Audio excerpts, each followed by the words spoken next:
Hi, welcome to my kitchen. This is coronavirus day 8 of isolation, no school. My calendar for counting started on the first day of no school, which was last Monday, so maybe it's day 7. I really don't know. Do you count weekends? Who knows? I've lost track, and I've resorted to making food videos. So here's number 1. I'm really just making this video to show my sister what spiralizer I have and how it works because I love it, and we are having spaghetti and meatballs tonight. Mark and I will be eating spiralized butternut squash, which is so much more delicious than regular pasta. I'm really excited for dinner. So Car, this is the one we have. It's the OXO food spiralizer. It comes with 3 attachments. This one makes ribbon noodles, which I have never used. And then these 2 do the typical veggie noodles. The zucchini noodles are called zoodles, and I am calling butternut squash noodles boodles now. Seemed like we needed to introduce some more fun into our eating now that that is like all we do 24/7. Anyway, it's a manual spiralizer. Some of them are electric, some of them you can hook up to your KitchenAid or your food processor, I think. I think this one was maybe $20, $30. I've had it for a few years. I use it a fair amount and I love it. The difference is this one makes skinnier noodles and this one makes fatter noodles. This one's better for zucchini because it has a lot of moisture in it. And when you start to cook it, it just basically melts down. And if they're too small, they're just gonna turn to mush. I'd like to use this one for the butternut squash, but last time I tried, it did not work. So I'm gonna quickly peel the squash.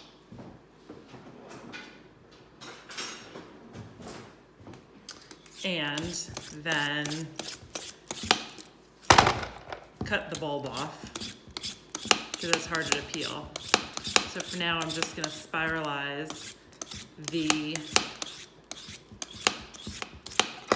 this part, whatever this is called. And then I'll cube up the rest of it to roast. So there we go.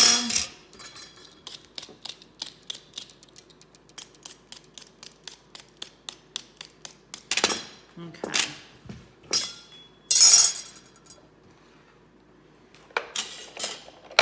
Then this has, here, I'll turn it this way so you can see the parts. This has a suction cup on the bottom. Go in the upward position and push it down. And it's stuck to the counter, but it doesn't stay stuck very easily. So you usually have to reattach it every now and then while you're spiralizing. So you choose the blade you want, insert it in the slot, and then you just put your veggie on the little like spike thing, and then push these little spikes into the other end. That's pretty much it. And then I usually just put something there to catch the noodles on.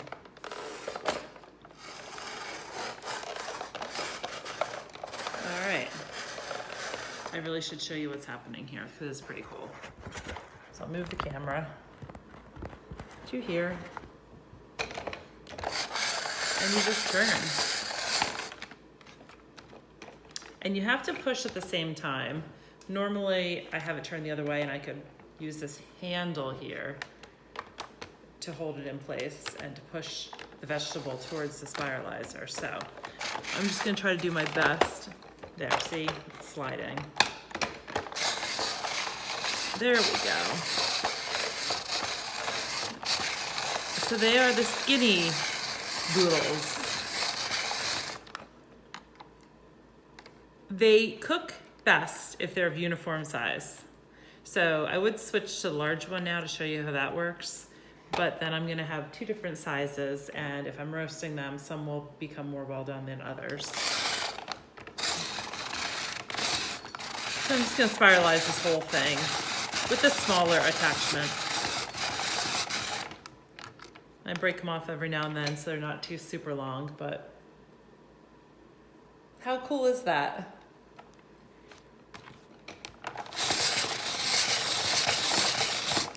It's fast and easy. And there are so many things you could spiralize.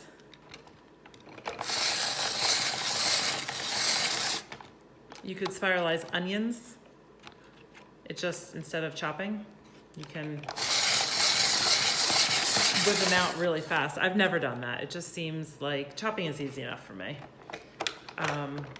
Zucchini is great. Potatoes, beets. I've never done carrots because I've never had a carrot fat enough to really work. And, oh, there we go.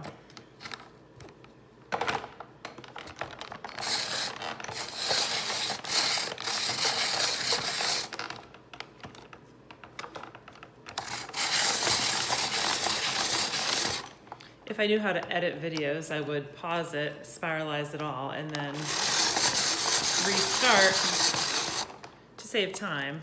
I don't know how to do anything fancy. I'd like to show you how I prepare to roast them too. So maybe I'll do a video number 2. So there you go. All I'm left with is a small chunk that I'll cut up and roast along with the bulb end of the butternut squash. So there it is.